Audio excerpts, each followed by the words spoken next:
నేను ఒకనకొకప్పుడు చిత్తూరులో సుందరకాండ చెప్పడానికి వెళ్ళా. ప్రారంభం చేయి సుందరకాండ అని సుందరకాండ పారవశ్యంతో చెప్పుకోవడం మొదలుపెట్టాను ఒకప్పుడు చిత్తూరులో. మీరు నమ్మండి నమ్మకపోండి, అక్కడ ఒక యజ్ఞం జరుగుతోంది. ఒక 3 రోజుల తర్వాత యజ్ఞం ప్రారంభమైంది.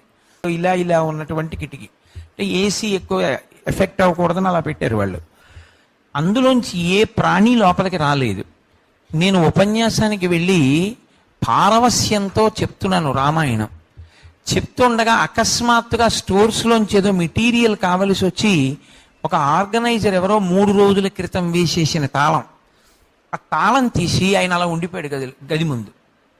3 రోజుల క్రితం తాళం వేసేసినటువంటి గదిలో ఒక పెద్ద కోతి ఇంత పెద్ద తిలకం బొట్టు పెట్టుకుని అది కూర్చుని రామాయణం వింటోంది. అది తలుపు తీశాక కూడా అది గమనించలేదు, అది అలాగే వింటోంది.